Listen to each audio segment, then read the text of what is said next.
The challenge of mule accounts in different regions underscores the varied approach and threat actors employ to conduct fraudulent activities.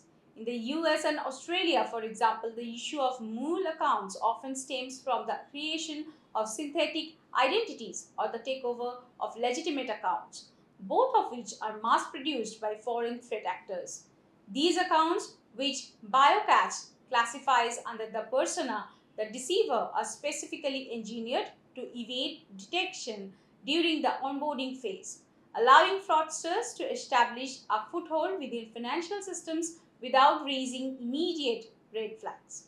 Welcome to VAR India News Hour.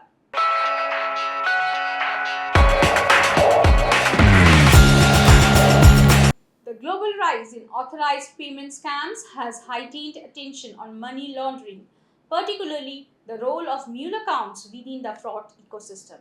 This issue has sparked significant debate over who should bear the financial responsibility for reimbursing scam victims.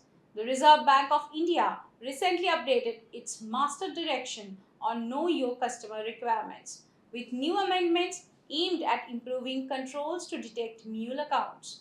Mule accounts are bank accounts that are used to receive and transfer funds derived from illegal activities, acting as intermediaries in the money laundering process. These accounts are often exploited by criminals to move illicit money across borders, making it difficult for authorities to trace the original source of the funds. As per the report of BioCatch analyzing the activity of the original reported mule accounts, we observe that the first connection typically takes place in India. We also see low use of VPNs, suggesting that these are Indian nationals creating and using the accounts. Furthermore, we see that the city of Bhubaneswar has the largest concentration of activity. Secondly, a notable case in Bengaluru highlighted the scale and complexity of the problem. Authorities arrested individuals operating 126 mule accounts linked to various cybercrimes across India. This incident sheds light on how pervasive the issue has become and raises the question of just how severe the problem is within the Indian banking sector. The increasing use of mule accounts for money laundering is a significant concern for the Indian banking sector, much like it is for other banking systems worldwide. These accounts not only facilitate the movement of illegal funds but also undermine the integrity of the financial system. The RBI's recent amendments to the KYC guidelines are a response to this growing threat, aiming to strengthen the detection and prevention of mule account activities. Let's look into today's headlines. Reliance and Disney offer to sell few channels to win antitrust approval for media merger.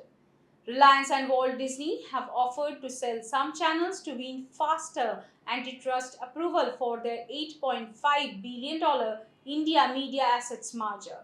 The companies are, however, resisting changes to cricket broadcast rights they own. Antitrust experts have warned that the Reliance Disney merger could face intense scrutiny as it will create India's biggest entertainment player. With a combined 120 TV channels and two streaming services, the entertainment company will compete with Sony, Zee Entertainment, Netflix, and Amazon. Microsoft warns of unpatched Office vulnerability in Office software service. Microsoft has revealed a serious security flaw in their Office software service which can be used by threat actors to access sensitive information. The flaw has been described as a spoofing technique that uses social engineering to lure users to click on malicious crafted links which are aiming to mimic the original websites.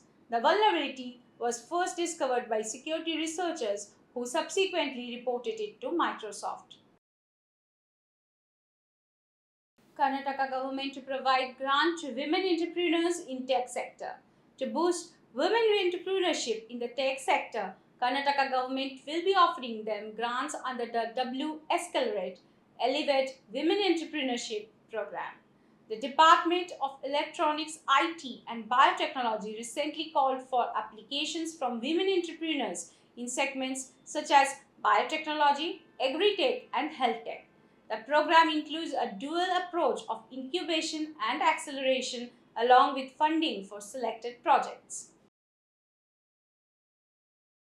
India working on lethal Swadeshi kamikaze drones. As India prepares to celebrate the 78th Independence Day, the National Aerospace Laboratories has announced that it is making potent Swadeshi kamikaze drones. These do and die unmanned aerial vehicles with home-built engines can power them to fly up to 1,000 kilometers. These vehicles have been widely used in the ongoing Russia-Ukraine war and the Israel-Hamas conflict in Gaza. The kamikaze suicide missions were first seen towards the end of World War II.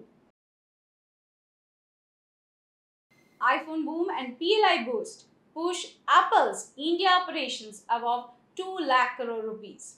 Rise in iPhone manufacturing and strong domestic sales of MacBooks, iMacs, iPads, watches, and AirPods have pushed Apple's India operations to above 2 lakh crore rupees, which is $23.5 billion in final year 2024.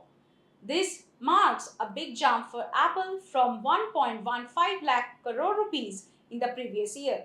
The American giant has likely experienced the fastest growth in production and exports by any company in India over the last 50 years.